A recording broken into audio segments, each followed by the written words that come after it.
وترفعنا بها عندك على الدرجات وتبلغنا بها أقصى الغايات من جميع الخيرات في الحياة وبعد الممات.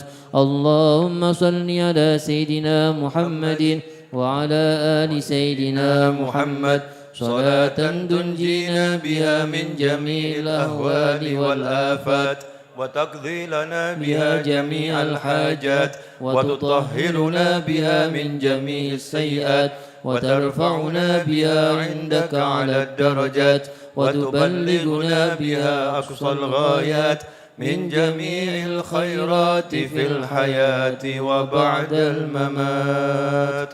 الفاتحة على ما نحبنا علي وإلى حضرة النبي صلى الله عليه وسلم. الفاتحة.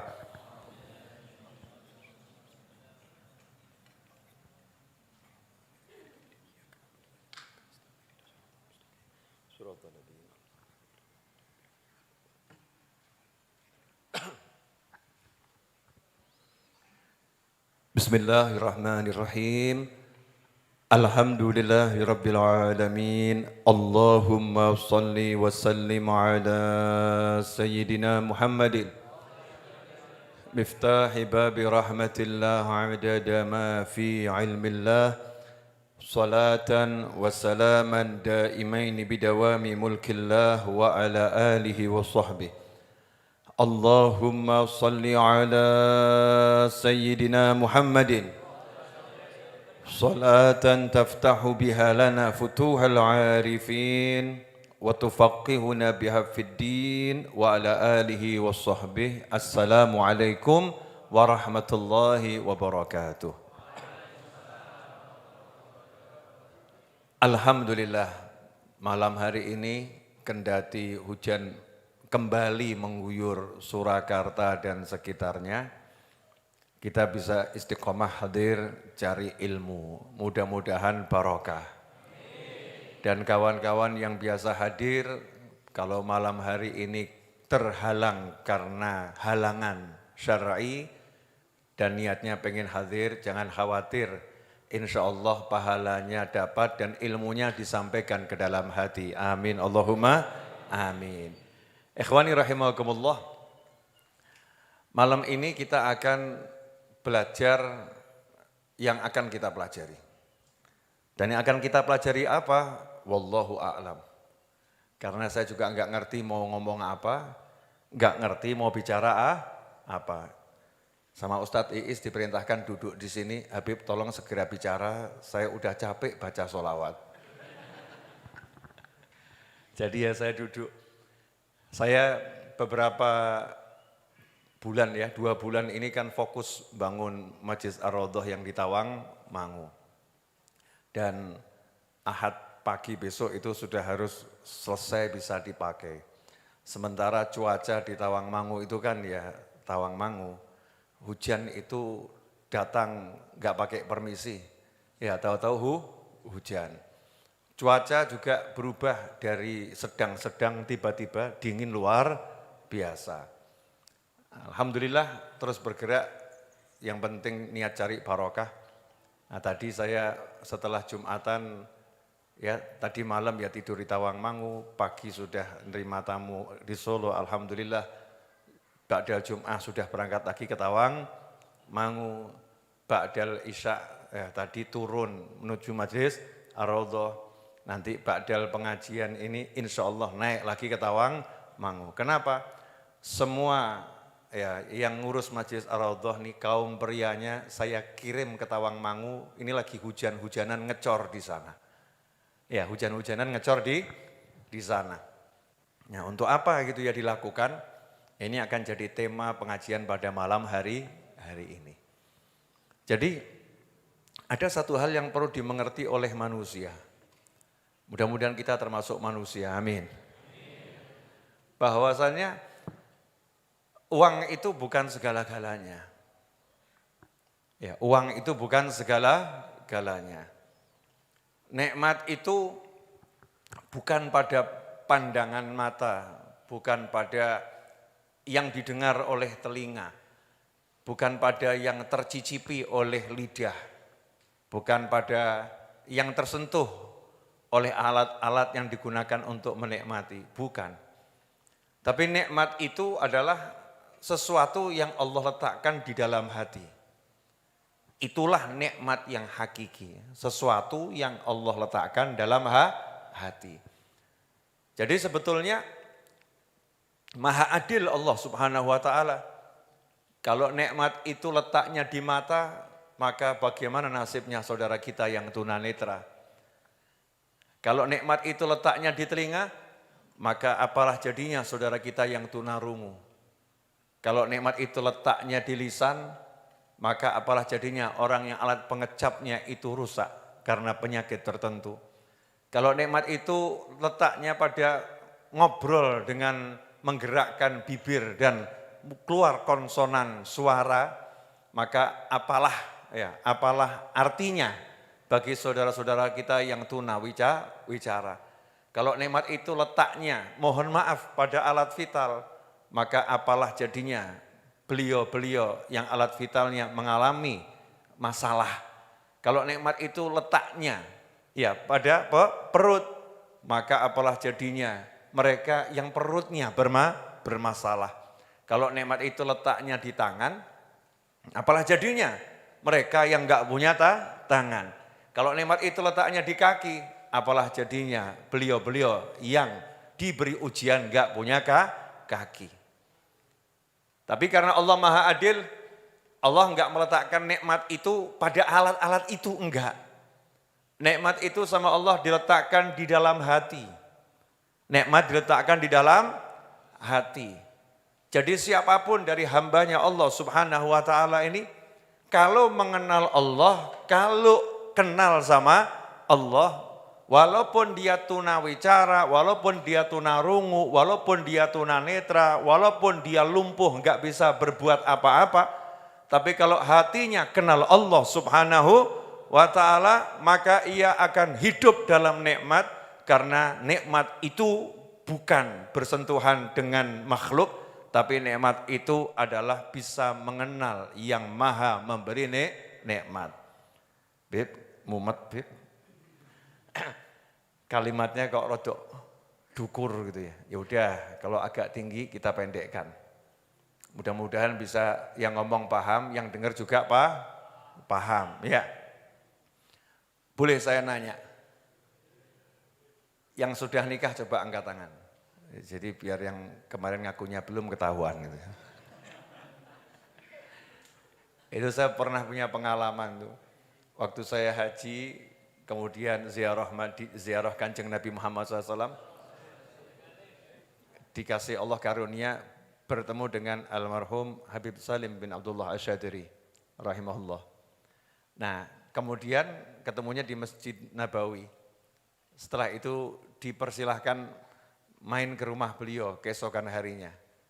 Akhirnya saya berangkat sama rombongan mahasiswa-mahasiswa yang saya kenal dan kenal saya.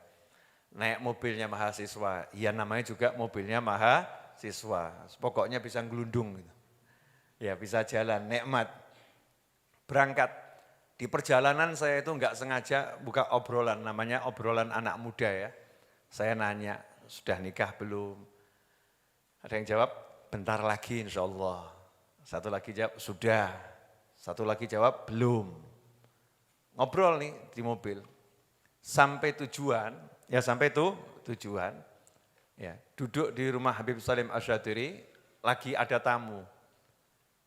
Tamunya pulang semua, kami nunggu memang biar pulang semua, baru kami anak-anak muda. Saya anak muda loh ya.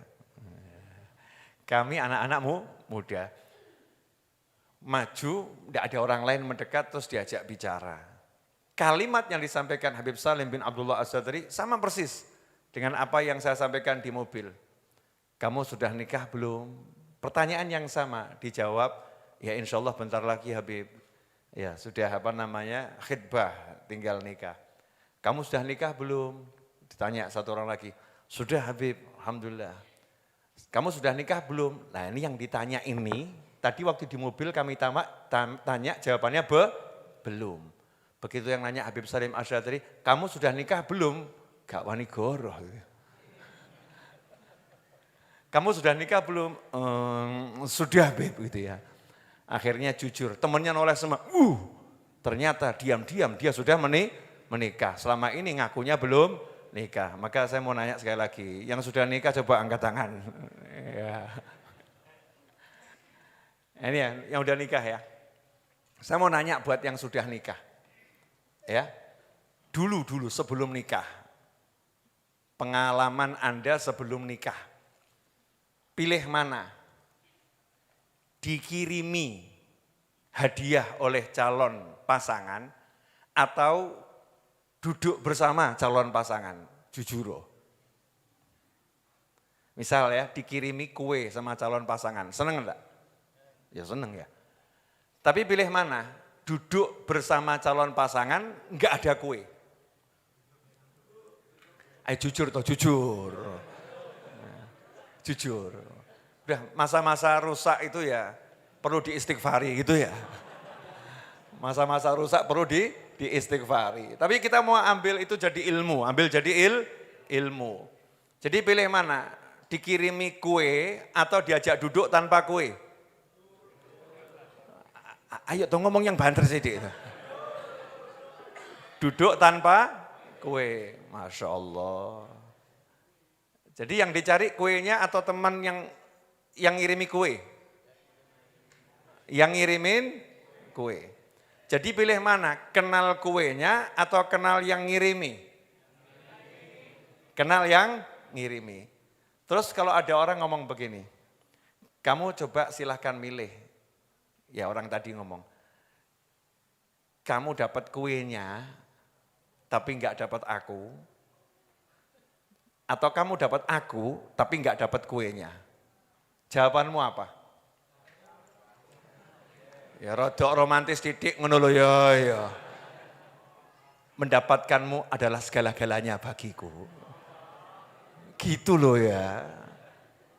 Betul. Yang teriak yang di atas, Allah itu yang di atas. Masya Allah. Mendapatkanmu adalah segala-galanya bagiku. Begitu katanya orang yang lagi jatuh cinta. Betul. Jadi duduk bersama yang dicinta, ngobrol bersama yang dicinta, itu nikmatnya mengalahkan makan pizza merek apapun. Betul kan ya? Pizza, donat,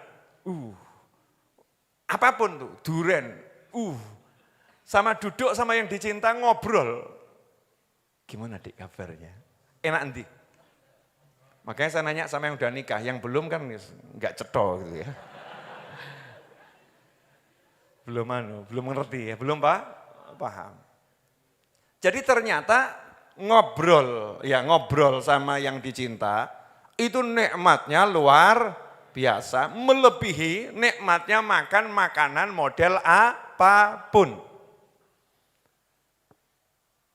Contohnya gini, makan durian enak atau enggak enak? Enak. Sepongge enak enggak? Kurang enak. 2 pongge lebih enak. Makan durian 1 utuh durian, enak. Kalau 10 durian utuh, muntah.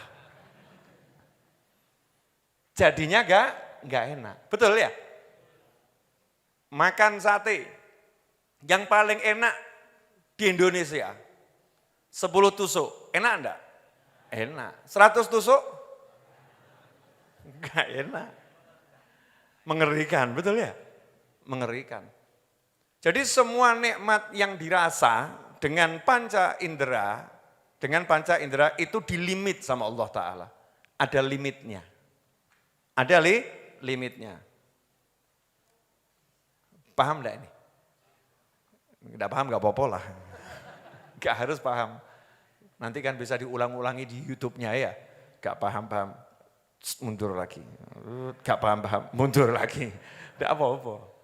Sampai suatu saat paham. Ternyata setelah 80 tahun baru paham. Masya Allah. Enggak apa-apa kan judulnya akhirnya paham. Karena paham itu Allah yang ngasih. Fafahamnaha Sulaiman. Kata Allah Ta'ala kami berikan pemahaman kepada Nabi Sulaiman alaihissalam sesuatu yang belum dipahami oleh Nabi Dawud alaihissalam. Padahal sama-sama Nabi, yang satu ayah, yang satu anak. Tapi tingkat pemahamannya dalam satu kasus itu berbeda. Siapa yang kasih? Allah Subhanahu wa ta'ala. Jadi jangan paksakan dirimu paham kalau belum paham. Belajar memahami ya oke. Kalau belum paham ya minta sama Allah Subhanahu wa ta'ala. Ulangi dikit ya. Nah, coba ini apa ini? Ini gelas ya. Gak paham-paham. Ini apa? Tangan.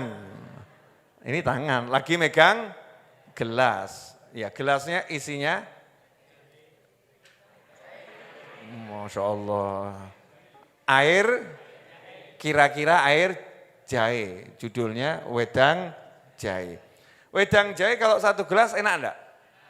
Enak. Satu jerigen? Mohon maaf saya harus ngasih contoh banyak, tak ulang-ulangi terus. Satu jerigen enak enggak?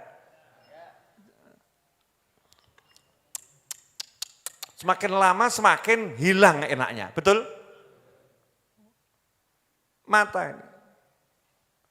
Mohon maaf ya. Melihat seseorang ganteng. Ya, sekilas enak. Semenit enak. Coba satu hari mbok depi.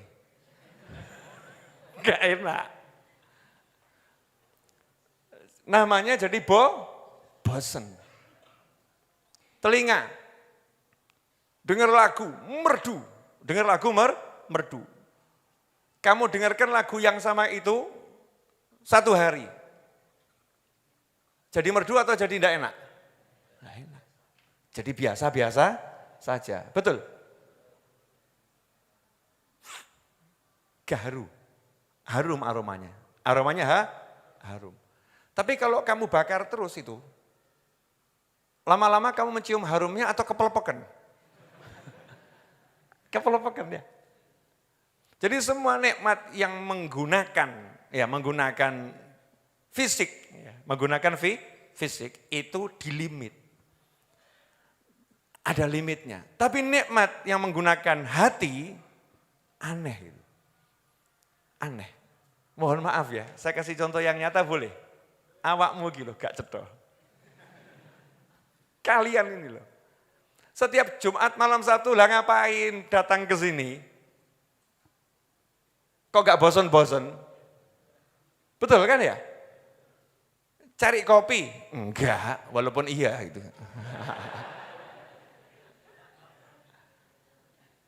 Apa? Duduk bareng ini loh, duduk bersama ini suatu nikmat yang luar biasa. Jadi yang kita rasakan gak ada bosan-bosannya, duduk bersama mendengarkan ilmu. Walaupun ilmunya itu mungkin sama, mungkin diulang-ulang, tapi rasanya gak pernah sama. Kan gak bosan, aneh itu. Kenapa? Karena menggunakan hati.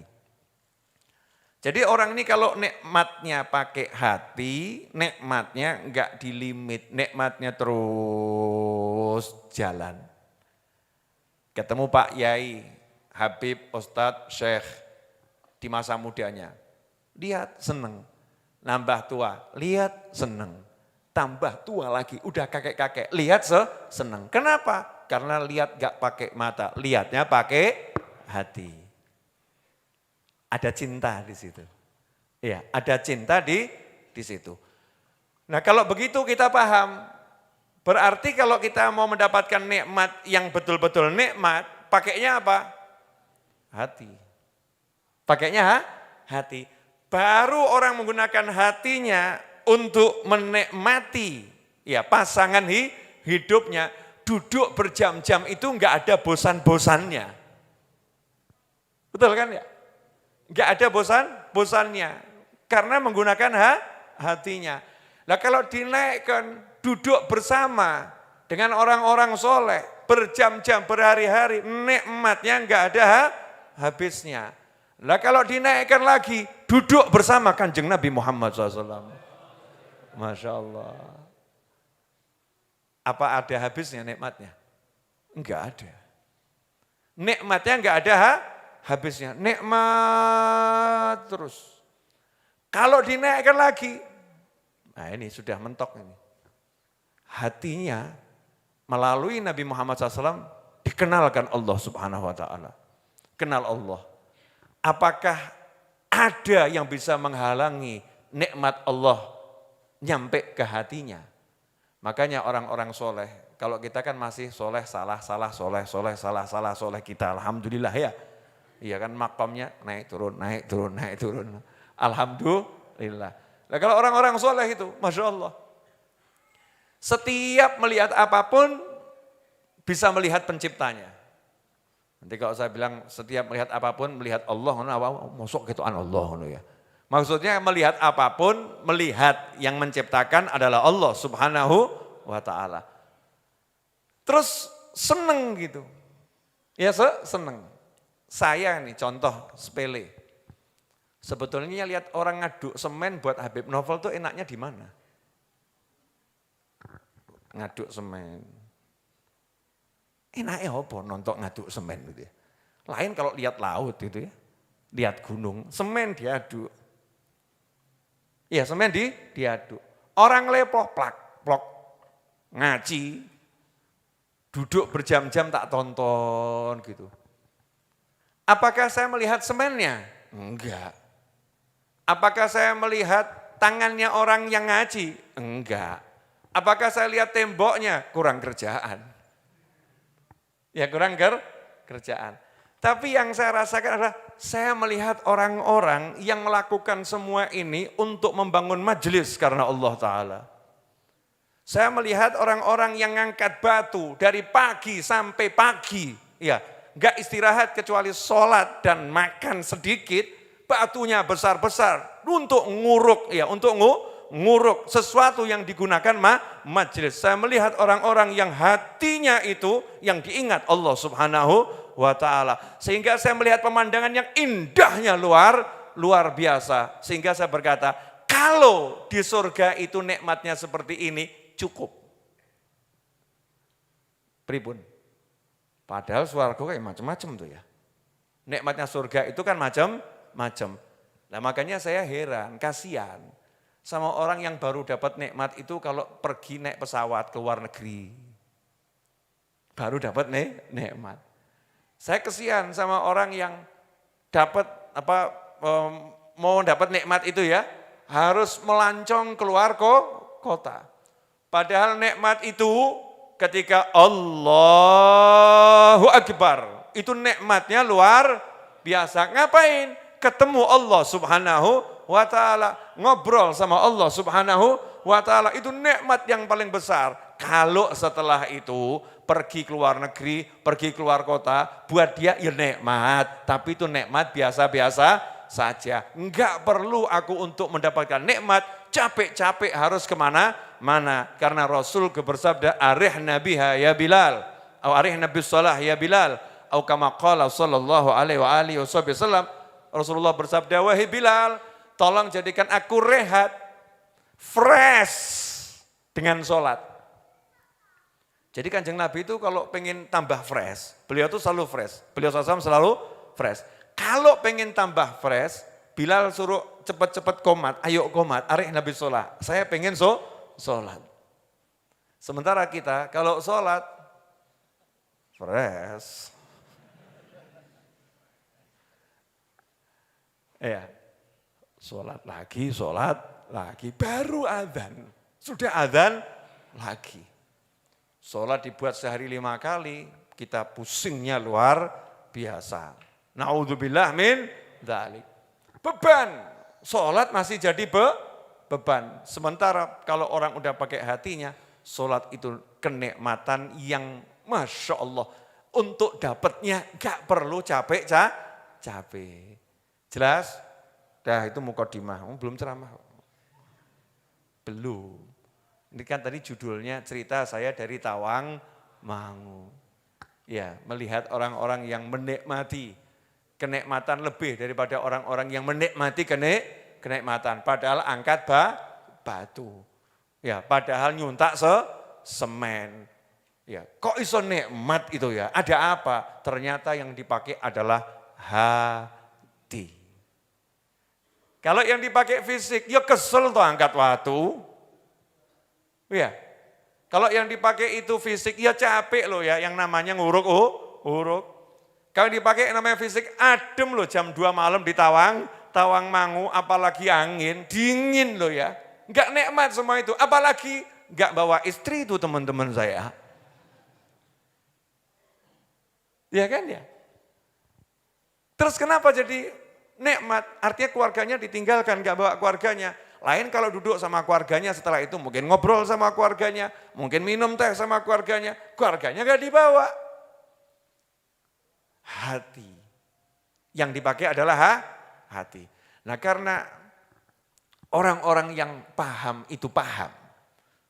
Letaknya nikmat itu hati, kalau udah Allah masukkan nikmat dalam hati, dapat kenikmatan yang luar biasa. Maka orang-orang yang paham itu enggak mau hatinya rusak. Matanya dijaga jangan sampai rusak, tapi kalau mata rusak bukan problem. Al-Habib Abdullah bin Alwi Al-Haddad radhiyallahu ta'ala anhu, yang dalam dunia para ulama khususnya para habaib, itu makomnya, derajatnya. Habib Abdullah Haddad itu qutbul irsyad wa da'wah. Qutbul irsyad wa da'wah. Jadi kutub itu macam-macam. Wali kutub itu macam-macam. Tingkatan wali yang paling tinggi itu macam-macam. Ada qutbul ghauth.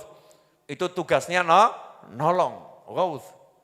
Kalau qutbul irsyad wa da'wah, urusan membimbing umat manusia, pemimpinnya Habib Abdullah bin Alwi Al-Haddad radhiyallahu ta'ala anhu. Siapa beliau? Sejak umur 4 tahun sudah tunanetra. Umur 4 tahun sudah tunanetra. Bahkan kadang-kadang dikerjain sama teman-temannya. Anak-anak itu ya, lomba lari. Jadi masa kecilnya Habib Abdullah Haddad ya main seperti anak-anak pada umumnya. Makanya kalau anak-anak kita main-main jangan dianggap, aduh kayak sudah diwali. Susah nih hidupnya main futsal terus, masa bisa jadi wali. Ya, cucu Nabi Sayyidina Hasan dan Husain radhiyallahu ta'ala anhuma. Ya kecilnya ya lari-lari. Sayyidatuna Aisyah radhiyallahu ta'ala anha, kecilnya ya main dengan temannya kecilnya. Nah kalau kamu udah besar masih main-main kan ya repot ya. Kita udah besar main-main itu repot.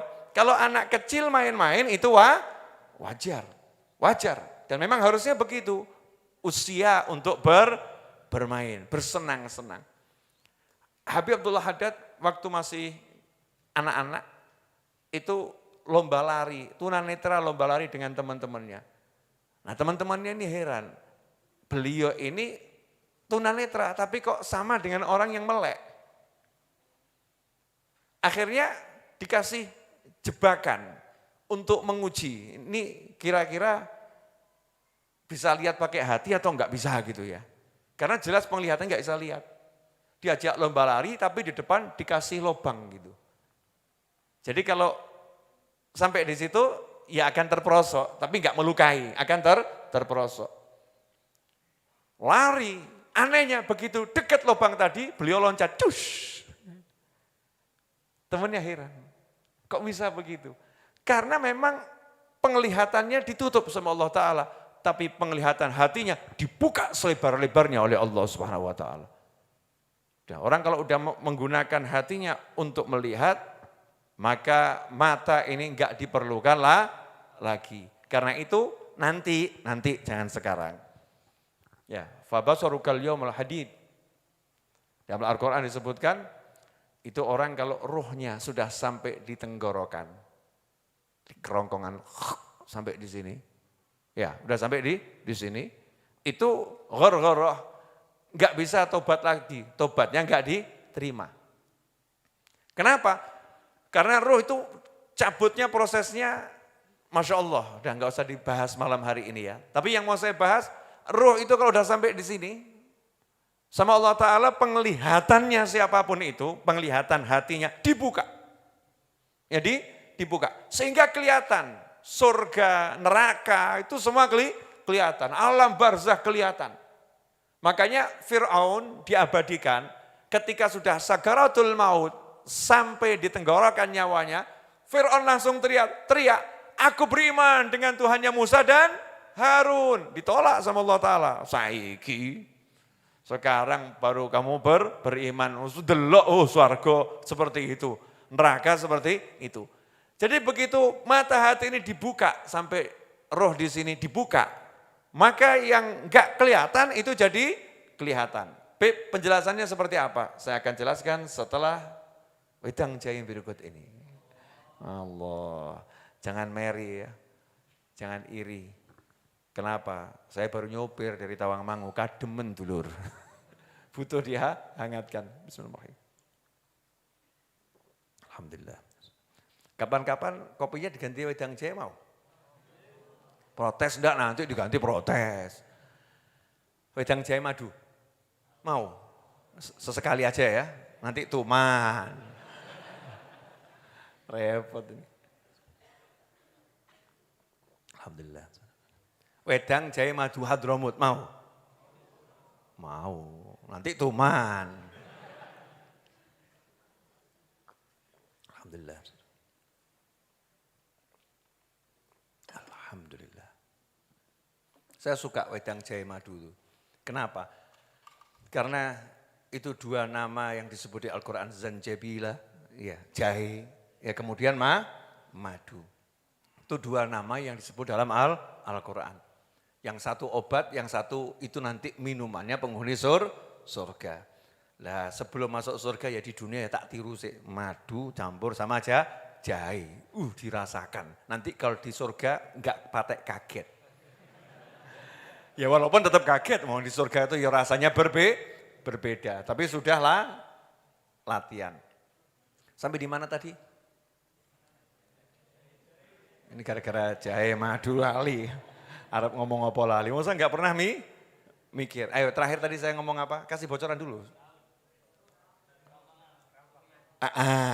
Fir'aun sampai di kerongkongan. Iya, kerongkongannya siapa? Rohnya Fir'aun sampai di kerongkongan. Maka matanya langsung bisa melihat. Semuanya tersingkap.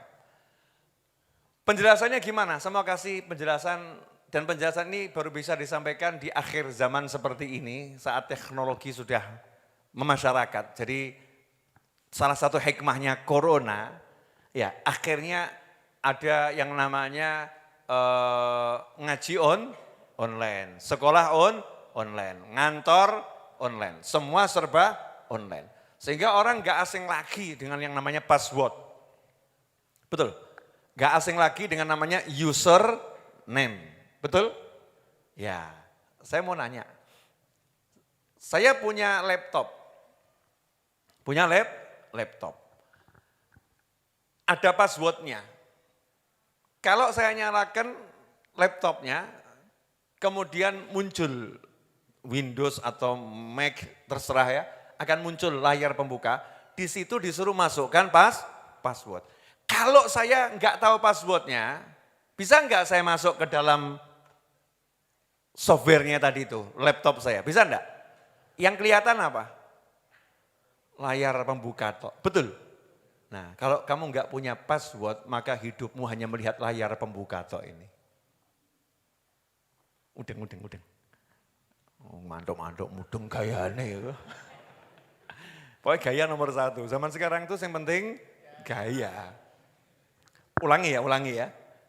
Ya saya lagi enggak pegang handphone, coba Ustaz Iis pinjam handphonenya. Bawa password kan? Ada passwordnya atau? Nah ini handphonenya Ustaz Iis ada passwordnya. Saya enggak tahu passwordnya, pakai finger. Iya luar biasa. Coba ya jempol saya tempelkan. Ya orang ngaruh, beda jempol. Karena saya enggak tahu passwordnya, yang kelihatannya cuma jam. Sama pesan-pesan singkat yang memang dikasih notifikasi. Fadhol Habib Muhammad bin Husin sama Habib Ali Al-Kafih. Masya Allah. Fadhol Habib Ali. Masya Allah. Sini apa ya?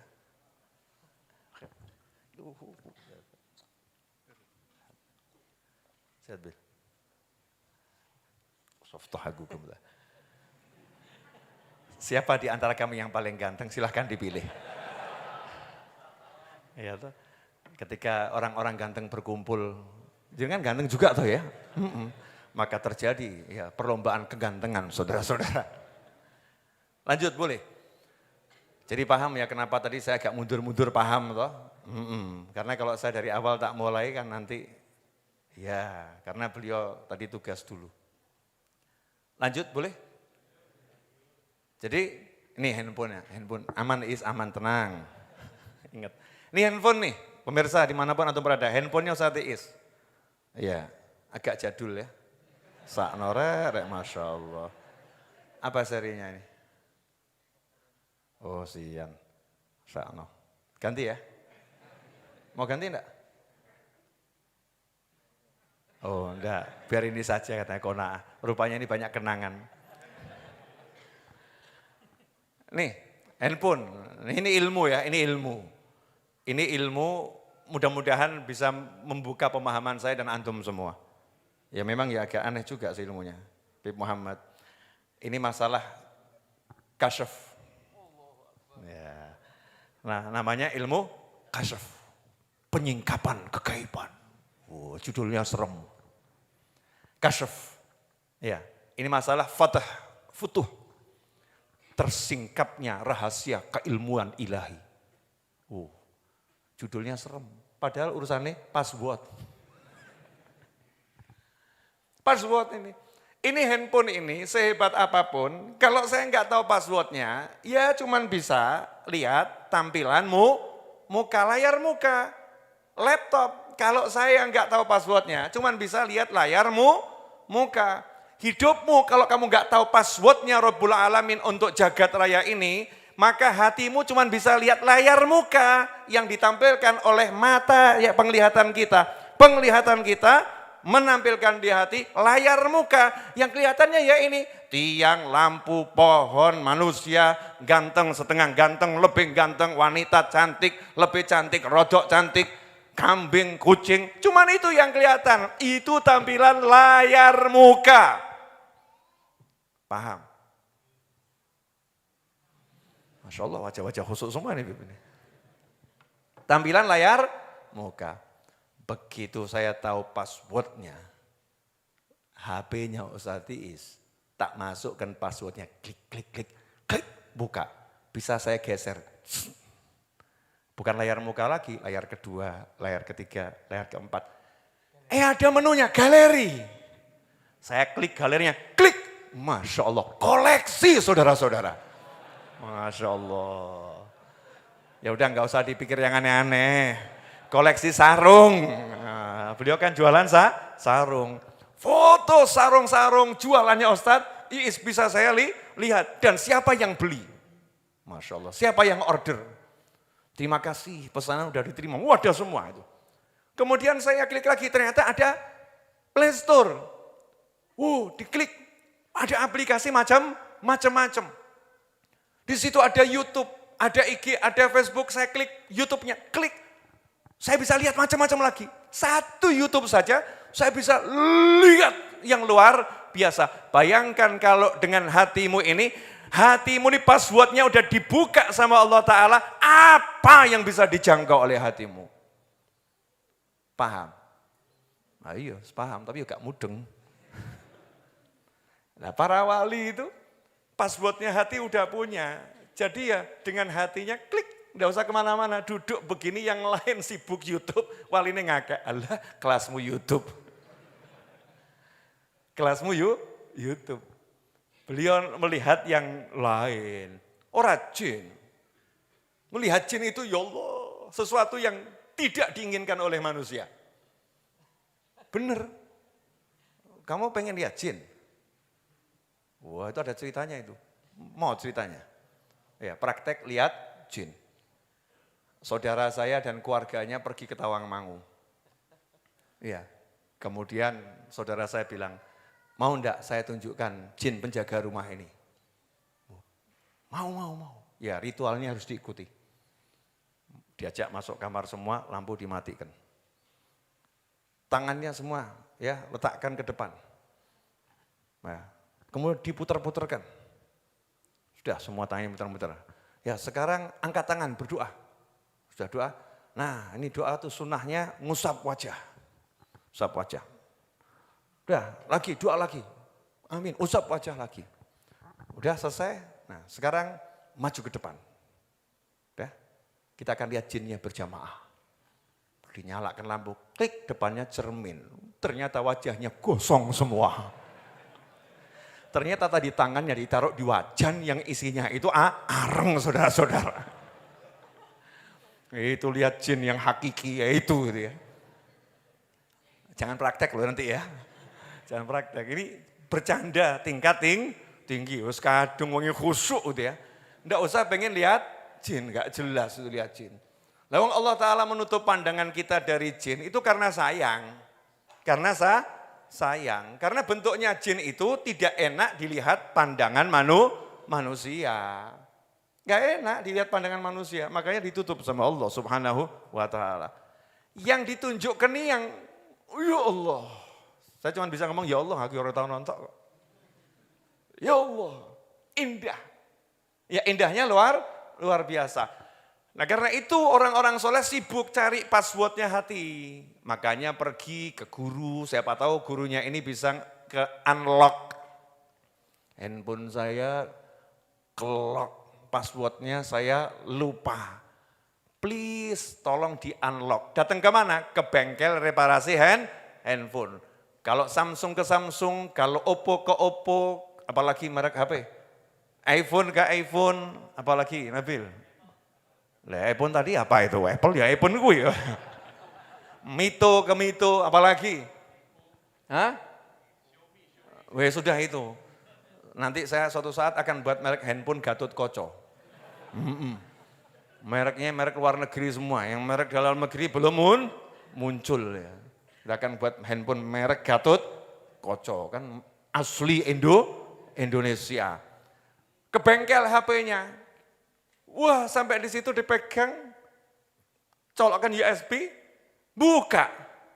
Jadi kalau yang buka ahlinya enggak repot. Kalau kita sampai dibanting, tambah rusak handphonenya. Begitu yang unlock itu ahlinya selesai. Lah untuk unlock handphone kita mau datang kepada reparasi, tolong. Suruh nunggu juga mau, suruh bayar juga mau. Demi apa? Menikmati handphone. Lah kenapa untuk unlock hati kita enggak mau datang ke ahlinya, enggak mau datang ke ulama, enggak mau sabar menantinya. Padahal kalau hati ini di unlock, maka keindahan akan tampak walaupun kita duduk dimanapun berada. Pertanyaannya, emang dulu kita tahu passwordnya? Tahu. Oh dulu itu mainan kita itu kok. Dulu. Bergeser berjalan waktu mulai lupa, lama-lama amnesia. Ya, lupa. Nah orang-orang soleh cari itu. Makanya muncul namanya Syekh Fatah. Ya, guru unlock. Guru yang tugasnya unlock. Tik. Nah, kalau pakai bahasa begini paham. Pakai bahasa Fatah, Kasyaf. Gak paham. Jamaah milenial. Gak paham. Jamaah milenial. Pahamnya ya dengan bahasa yang seperti itu. Makanya sibuk itu para wali. Cari guru. Datang ke guru yang satu, guru yang lain. Siapa tahu di situ nanti di unlock. Termasuk di majelis gini. Siapa tahu ketika di majelis ini kita nggak sadar ada yang datang ahli unlock. Ahli buka password kita. Kita nggak ngerti. Dilihat kesungguhan kita. Oh itu anak itu sungguh-sungguh. Rupanya belum tahu passwordnya dia. Klik dibuka. Ngerti-ngerti. Gling. Masya Allah. Jadi orang yang punya kenikmatan rohani yang luar biasa. Alhamdulillah sudah berkumpul di tengah-tengah kita 2 ulama besar. Oh iya besar, Masya Allah. Yang di kanan mau saya bilang besar badannya sudah diet. Yang di kiri juga begitu ya. Ternyata yang besar cuman saya, perut saya ini dari tadi tahan napas ya. Ini ilmu tahan tarik perut ini harus diamalkan oleh ustadz-ustadz. Karena kalau tidak nanti perutnya kelihatan. Saya kalau kerja bakti tangmangu pakai kaos gitu kan ya, syuting ya nggak bisa tahan perut. Ada yang komentar ya rodok piye gitu ya, mesti ustadz ya dikomentari. Ustadz perutnya ustadz, Masya Allah. Udah jangan buka-buka aib gitu loh ya. Ya jangan buka-buka aib. Nah karena ada beliau-beliau ini, saya pengen mendengarkan langsung dari Habib Ali, biasanya dari YouTube atau Zoom. Beliau ini ahli cinta. Insya Allah. Kalau udah bicara bab cinta, lumer hati kita. Ya, kalau udah bicara cinta, lumer hati kita. Nah mumpung kita kedatangan beliau, ya singgah di Majlis Ar-Raudhah dari rute dakwahnya di Solo dan sekitarnya, ya yuk kita siapa tahu di-unlock sama beliau, kan begitu ya. Ya siapa tahu. Habib Muhammad gak usah, udah sering, gak usah. Udah sering, Habib Muhammad sudah sering, betul ya? Gak usah ya? Kurang ajar awamu. Masa begitu? Nah, kalau mau dengar Habib Muhammad, Senin malam Selasa di sini. Ya, Badal Isya. Agak mahal dikit, Bib. Senin malam Selasa. Hah? Harus datang khusus. Ya, pakai ritual tertentu. Ya. Silahkan Habib Ali, fadhal.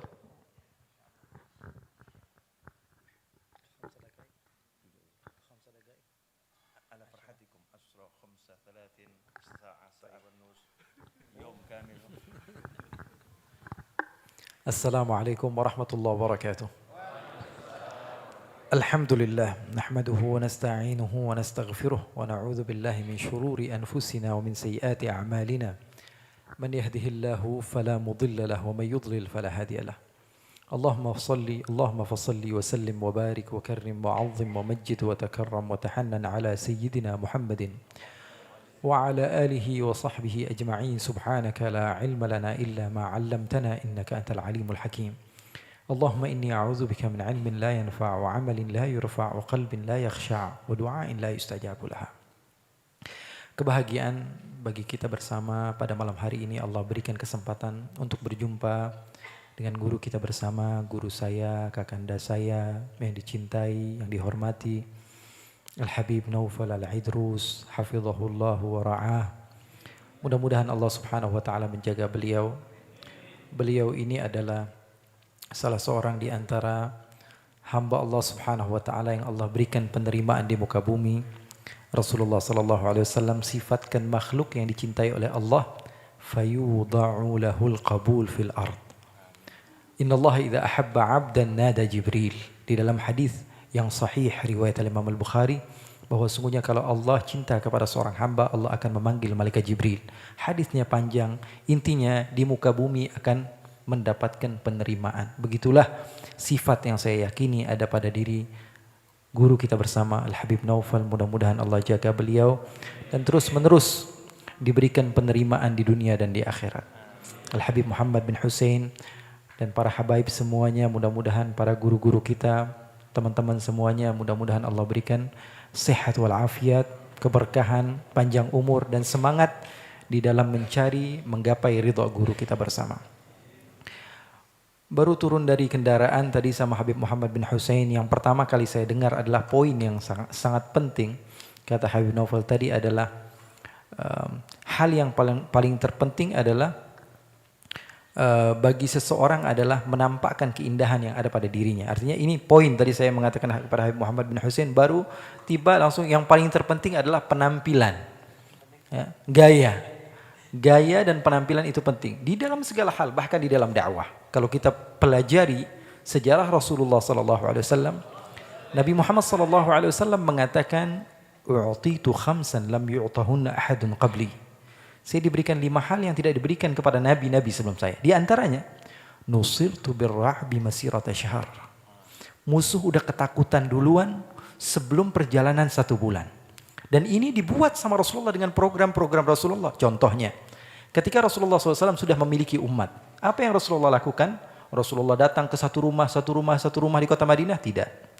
Nabi Muhammad kirim Mus'ab bin Umair. Nabi Muhammad kirim Umar bin Khattab. Nabi Muhammad SAW kirim sahabat-sahabat untuk datang ke kota Madinah menceritakan tentang Nabi Muhammad sehingga semua orang cinta kepada Nabi Muhammad. Sehingga penampilan itu datang, Nabi Muhammad SAW datang, semuanya tala'al badru alaina. Nabi Muhammad tidak perlu datang ke tempat sini, akan tapi semua sudah cinta kepada Nabi, dan Nabi Muhammad mau ngomong apa aja pasti didengar. Nah, ini adalah trik Rasulullah di dalam berdakwah. Bagaimana caranya mengambil hati semua orang dengan penampilan. Setelah itu akan menghasilkan pengikutan. Mutaba'ah akan ada setelah semua orang cinta, semua orang melihat penampilan yang begitu indah dari seseorang yang akan dijadikan uswah atau qudwah. Maka ini yang kita pelajari dan saya kira ini sangatlah penting yang menunjukkan bahwa kita ini adalah orang yang enggak jadul-jadul banget begitu ya. Kita tunjukin ke orang bahwa sungguhnya agama Islam itu agama yang keren, agama yang happy, agama yang tidak kuno begitu. Karena agama Islam yaqbalul murunah, bisa ngepasin waktu dan tempat. Nah, dari Ar-Raudhah ini lahirlah ilmu-ilmu seperti ini. Dan saya ya, pendakwah kecil-kecilan lah di Indonesia, beberapa negara, ya, belajar banyak dari Raudhah ini. Dari madrasah ini, dan insya Allah Allah subhanahu wa ta'ala jadikan kita semua yang hadir di tempat ini terus-menerus istiqamah. Karena nyari tukang servis yang kayak Habib Naufal ini susah. Nah, kita ini kebayang kalau kita ini berada di Iskandaria, di hadapan kita Ibn Athaillah dengan bahasa-bahasa yang ngepas dengan zamannya, yang seperti yang saya katakan tadi, al-murunah. Pada diri beliau ini ada murunah, ngepasin sesuatu yang terkadang tidak terfikir oleh sebagian orang, walaupun dia mau belajar setinggi-tinggi apapun, kalau Allah subhanahu wa ta'ala tidak berikan fath kepadanya, maka tidak akan terbuka. Dan ini insya Allah dari perjuangan beliau di dalam bertakwa kepada Allah dan ikut kepada ajaran-ajaran orang-orang sebelum beliau, salaf-salaf beliau. Maka pesan saya nggak banyak ya, karena saya datang ke sini untuk mendengar dan bersilaturahmi dan minta dibuka kunci passwordnya supaya bisa pulang dalam keadaan handphone saya bisa aktif lagi. Ya, mudah-mudahan Allah subhanahu wa ta'ala berikan kita semangat yang tinggi. Kalau kita bahas tentang perjuangan para ulama dahulu di dalam berusaha untuk mendapatkan guru, aduh, luar biasa hebat. Ada salah seorang di antara mereka bernama Zaid bin al-Hubab. Beliau ini berasal dari Irak. Hadir di majlis gurunya. Namanya Sufyan ats-Tsauri. Sufyan ats-Tsauri membacakan satu hadis, seorang tabi'in terkenal. Beliau mengatakan, haddatsana Usamah bin Zaid. Qala haddatsana Musa bin Ulay. Qala haddatsana Abi. Qala haddatsana Abu Qais. قال حدثنا عمرو بن العاص قال حدثنا رسول الله صلى الله عليه وسلم فرق ما بين صيامنا وصيام المشركين أكلة السحر فرق ما بين صيامنا وصيام أهل الكتاب أكلة السحر أو كما قال رسول الله صلى الله عليه وسلم. Jadi seorang guru ketika mengucapkan hadis Rasulullah, dia katakan saya dapat dari guru saya Usamah bin Zaid. Usamah bin Zaid dapat dari gurunya Musa bin Ulay. Musa bin Ulay dapat dari gurunya ayahnya. Ayahnya dapat dari gurunya Abu Qais. Abu Qais dapat dari gurunya Amr bin Al-As. Amr bin Al-As dari Rasulullah. Setelah selepas majlis, salah seorang di antara yang hadir mengatakan, Usamah bin Zaid, guru Sufyan bin Uyainah, Sufyan ats-Tsauri ini saya pernah ketemu. Orangnya ada di Madinah. Loh, benar orangnya masih hidup? Iya, ya udah besok kita ke Madinah. Dia kira perjalanan antara Madinah dan Irak itu sama kayak dari sini ke Semarang. Tidak, jauh, beda negara. Tapi perjuangan di dalam mengambil hadis Rasulullah, karena dia tahu bahwa sungguhnya hadis Rasulullah begitu mulia. Berapa hadis kita dapat malam ini? Kalau seorang Zaid bin al-Hubab datang ke Madinah hanya untuk mengambil satu hadis dari Usamah bin Zaid. Setelah sampai di kota Madinah, berjumpa dengan Usamah bin Zaid, mengambil hadis darinya. Bukan Usamah bin Zaid sahabat, bukan. Usamah bin Zaid seorang tabi'in. Setelah itu orang yang mengantar ke Zaid bin Hubab ini mengatakan, Musa bin Ulay masih hidup, ada di Mesir. Jadi ambil dari Sufyan ats-Tsauri dari Usamah bin Zaid dari Musa bin Ulay. Musa bin Ulaynya ini masih ada, masih hidup, tapi di Mesir. Akhirnya apa yang dia katakan? Ya udah besok kita ke Mesir. Perjuangan di dalam berusaha mendapatkan ilmu ini yang susah. Dahulu ada seorang bernama Asim ad-Damashqi, seorang ulama. Ayahnya ini rela jual rumah demi anaknya belajar di kota Madinah. Rumahnya di Damaskus di Suriah dijual, lalu hasilnya dibelikan untuk apa? tiket ini anak bisa ke kota Madinah dan belajar kepada Al-Imam Malik bin Anas, Imam Daril Hijrah. Anaknya masih kecil lugu, umurnya masih 13 tahun. Tapi dia bebaskan untuk belajar oleh ayahnya. Maka sesampainya di sana, ini anak duduk ngedengerin. Imam Malik bin Anas dalam majlisnya nggak boleh ada yang ngobrol, nggak boleh ada yang... Kalau ada yang sedikit bergerak kemudian tidak ada urusannya dengan pengajian, dia mulai tidak fokus dengan pengajiannya atau marah beliau. Makanya Imam Syafi'i pernah dilihat ketika itu marah, disuruh panggil, ini keluarin anak kecil. Nah, Asim ad-Damashqi ini ketika selesai pengajian dia mengangkat tangan ingin bertanya. Wahai Syekh, saya mau tanya, katanya. Kata Imam Malik bilang sama muridnya, itu anak keluarin. Ngerusak hormat majlis. Karena majlis ini majlis orang-orang tua, ahlul hadis, tiba-tiba ada anak kecil yang mau bertanya. Urus abis ini, keluarin dia dari majlis. Selepas majlis anak tersebut dipanggil, ditakdib oleh Imam Malik. Enggak boleh lagi begitu. Ya, kalau lagi majlisnya orang tua dengerin aja. Kenapa? Saya kan cuma mau tanya satu hadis. Saya cuma mau tanya satu hadis. Akhirnya kata Imam Malik ambil tongkat ataupun rotan lalu dirotan dia sebanyak 17 kali. Sama Imam Malik. Ditakdib, diajarkan bagaimana cara menjadi orang yang cerdas dan pintar dan bisa mengetahui waktu yang ngepas.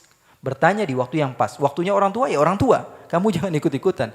Setelah dipukul 17 kali ini anak nangis. Imam Malik takut, ini kenapa kok anaknya nangis? Padahal dipukulnya pelan. Ditanya, wahai anakku kenapa kamu menangis? Apa katanya?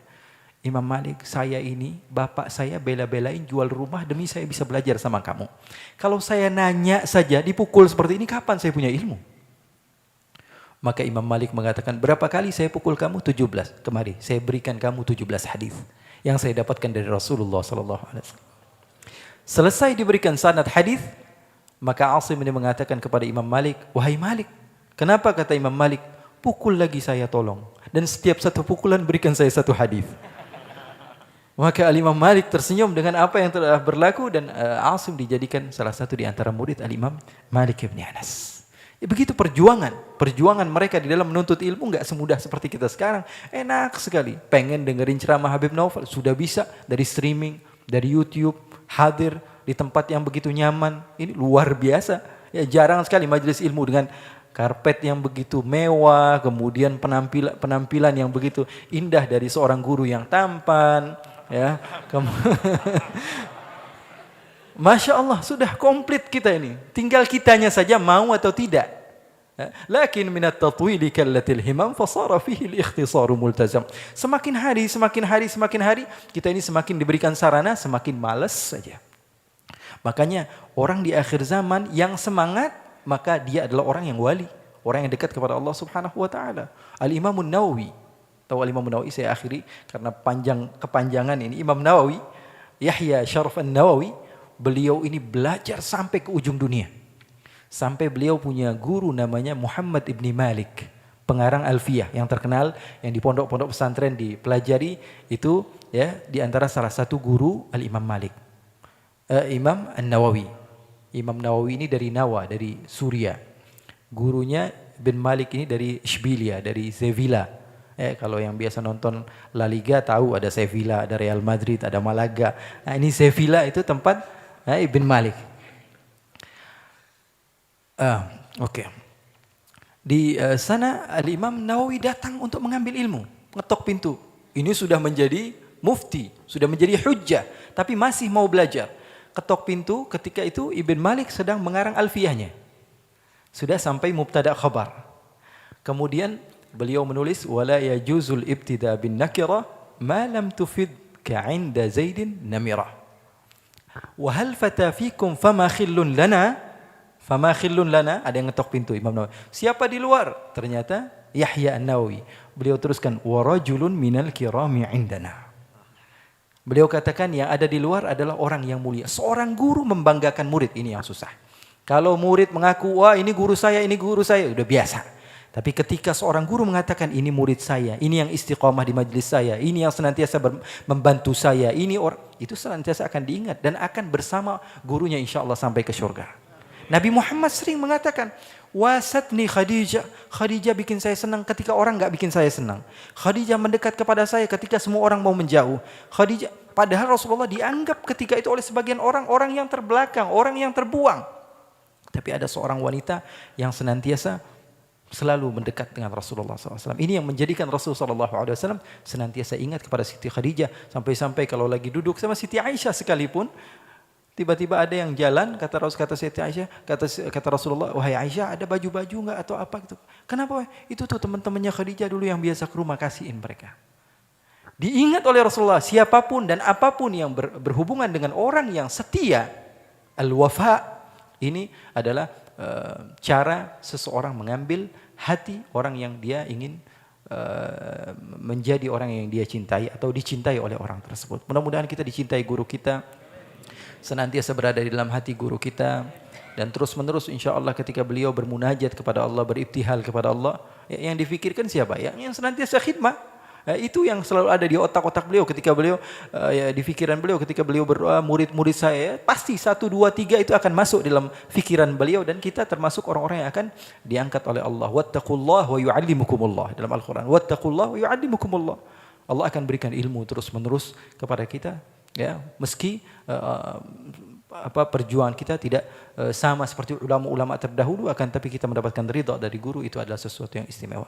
Mudah-mudahan barakah dan manfaat. Dan sekali lagi saya datang ke sini untuk bersilaturahmi, untuk mengambil ilmu, mengambil manfaat, dan insya Allah Allah akan berikan kesempatan untuk kita berjumpa lagi di lain waktu, di waktu yang lebih tepat insya Allah, tentunya bersama guru kita. Mudah-mudahan tidaklah kita pulang dari tempat ini kecuali tadi ya, passwordnya kebuka semua. Ya, karena perlu ya, dan insya Allah Allah jadikan kita termasuk orang-orang yang saling cinta mencintai karena Allah. Amin ya rabbal alamin. Wa sallallahu wasallam wa baraka ala sayyidina Muhammadin walhamdulillahi rabbil alamin. Jazakumullah khairan. Makasih banyak Habib. Jelas semua ya. Ya, tidak apa-apa sedikit biar kangen. Ya, biar mau lihat YouTube beliau. Cari satu videonya itu yang nonton jutaan. Kalau saya paling puluhan ribu, enggak jutaan, masya Allah. Pakar cinta. Ya, pakar cinta. Kalau menjelaskan cinta sama Rasulullah SAW, cinta sama sahabat, saya senang sama beliau ini. Kalau udah mengkisahkan sesuatu sahabat Rasulullah, kita bisa seakan-akan lagi melihatnya gitu. Itu jarang orang yang punya kemampuan seperti itu. Kalau bahasa modernnya telling storytelling. Oh iya, ojo anu lho. Ketok-ketok aku gak iso bahasa Inggris. Storytelling itu kan. Itu ada orang yang ahli memang ya. Kalau bercerita itu bisa Masya Allah. Nah ini cari video-videonya Habib Ali Al-Kaf. Masya Allah, indah-indah luar biasa, manfaat daripada lihat drama-drama yang membuat drama. Ya, lihat drama-drama yang membuat drama. Lebih baik melihat kajian-kajian yang membuat kajian. Ya, membuat kajian. Terakhir sebelum ditutup, saya mau menggarisbawahi tadi beliau mengatakan orang-orang dulu itu kalau cari ilmu perjuangannya luar biasa. Jadi kita ini berarti ya biasa-biasa. Kalau melihat seperti itu kita biasa. Jauh ya, sangat jauh. Perjuangan beliau-beliau dengan kita. Dulu jalan kaki, kita sekarang modal HP 2 jari itu ya. Masya Allah, mobil datang, motor datang, pesawat para nono. Kalau pesawat mesti ke bandara. Tapi kan cukup 2 jari, enggak repot, mudah semuanya. Karena itu kalau sudah dikasih Allah kemudahan, ya jangan sampai tadi dikatakan semakin mudah semakin ditinggalkan. Nah, justru kalau sudah dikasih kemudahan, ya ayo kita manfaatkan. Manfaatkan. Nah, itu kata kuncinya. Nah kalau password tadi itu ya, karena kami ini ya sama-sama cari pembuka password, ya marilah sesama pencari jangan saling, ya Bebe, yuk cari bareng ya. Boleh saya ngasih satu cerita penutup? Boleh ya? Ceritanya gampang saja yang dikatakan beliau tadi. kalau sudah khidmahnya sungguh-sungguh akan terus teringat. Salah satunya adalah almarhum Edwin Rus Cahyadi. Saya setiap kali duduk di sini itu selalu di sebelah kan rasanya itu ada Edwin itu. Selalu rasanya gitu. Almarhum itu rasanya selalu ada di sebelah saya. Karena yang ngurusi gahru, yang ngurusi terima tamu dan lain sebagainya. Sampai saya duduk di manapun berada tuh ya, itu wajahnya ya muncul bayangannya ya, dalam benak saya itu ya. Gayanya, ketawanya, apalagi kalau lagi ngajak kerja bakti nggak ada yang datang gitu ya. Itu Edwin Rus Cahyadi yang ngomong, Bib, kalau diizinkan judulnya saya rubah Bib, jangan yuk kerja bakti itu. Enggak, kerja bakti itu pada berat semua Bib, untuk setannya banyak itu.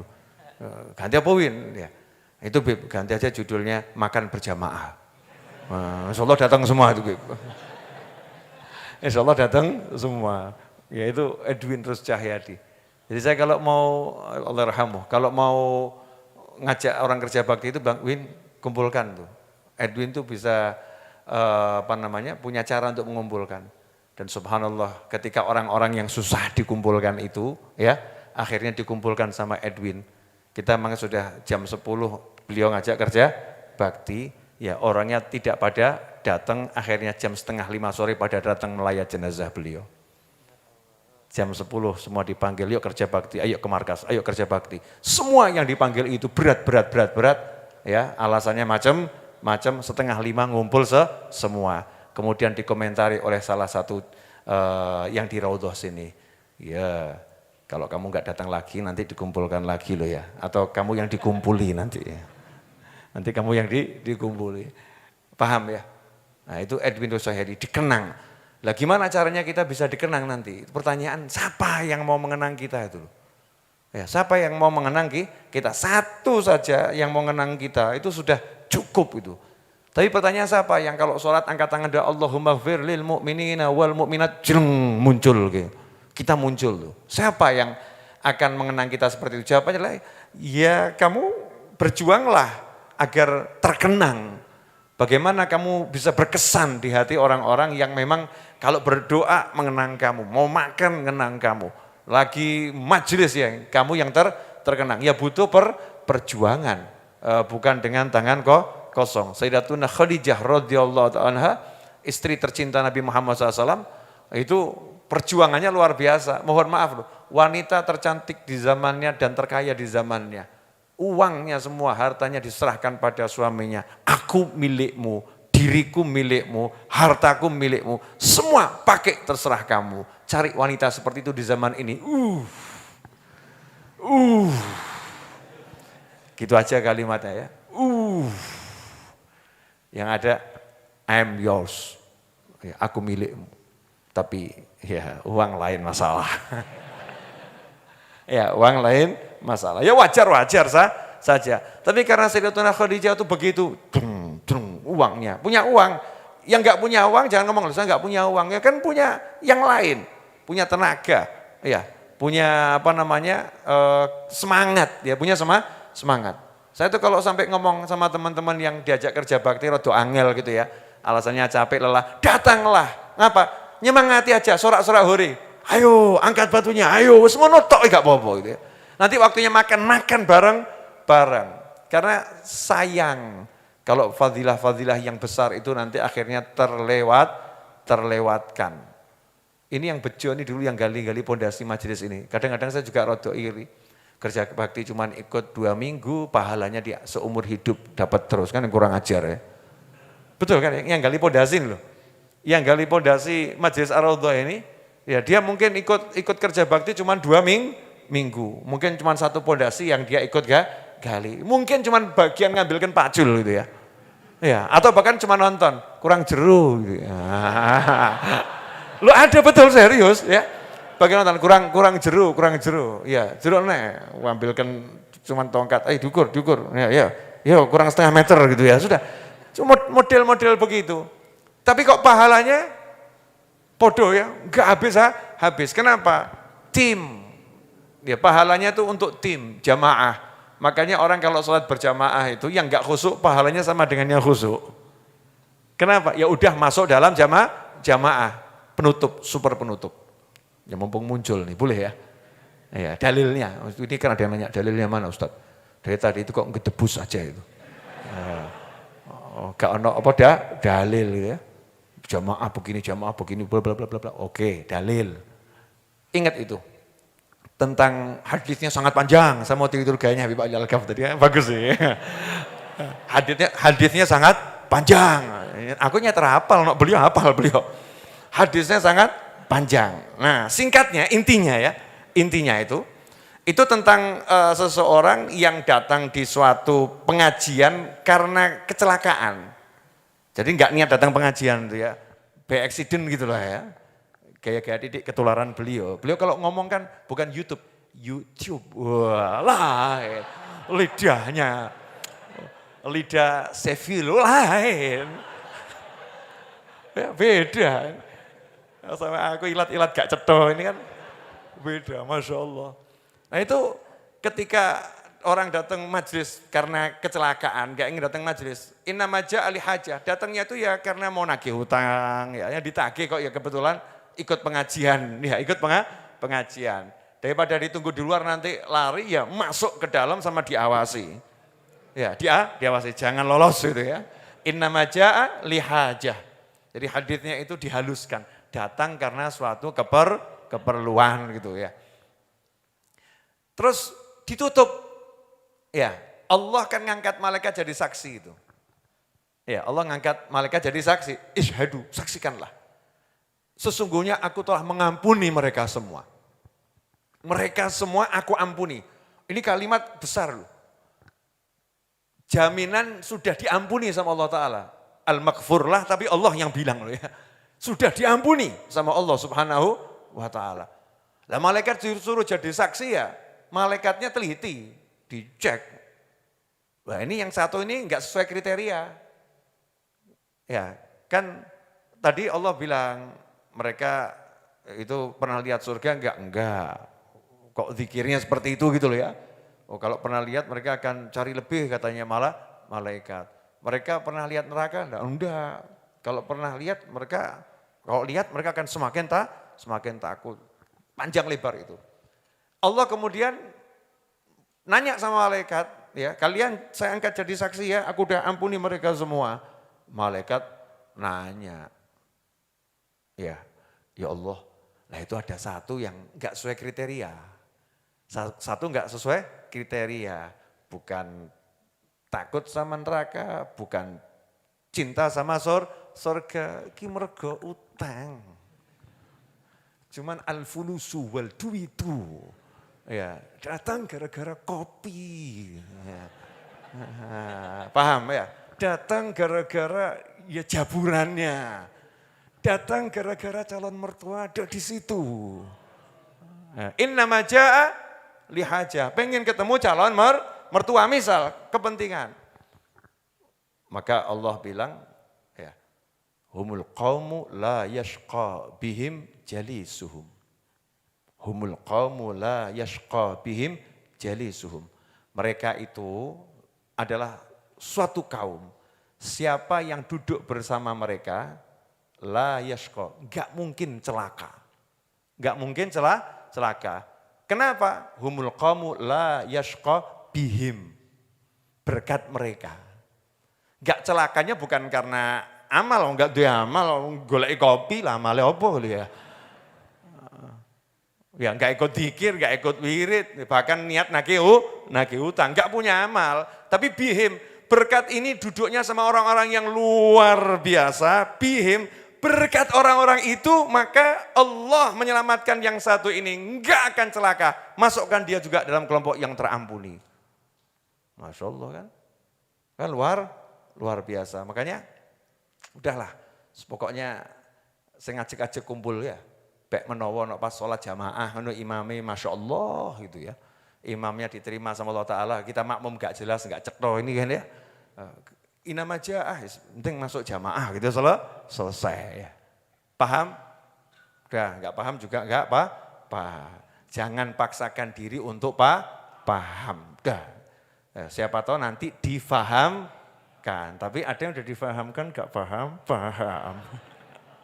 Ada juga. Alhamdulillah la haula wala quwata illa billah. Makasih. Mari kita tutup dengan doa yang biasa kita gunakan untuk menutup majlis, doanya Habib Ali Habsyi ya.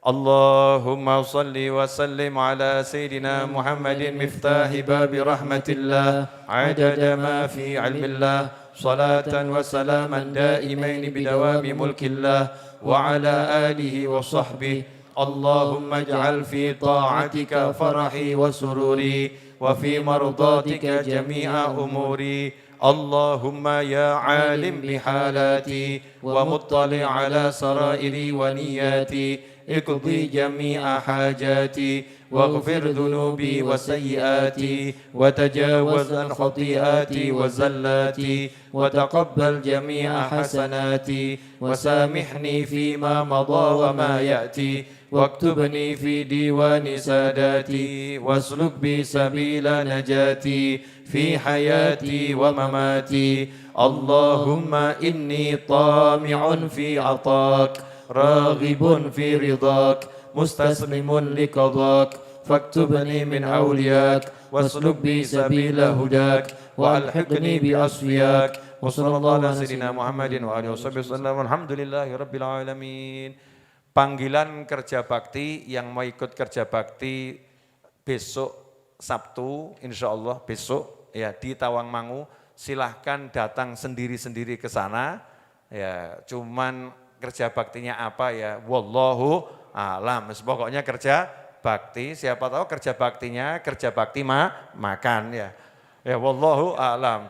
Nah, di mana lokasi Tawangmangu? Cari saja di Google Map Ar-Raudhah Tawangmangu ya.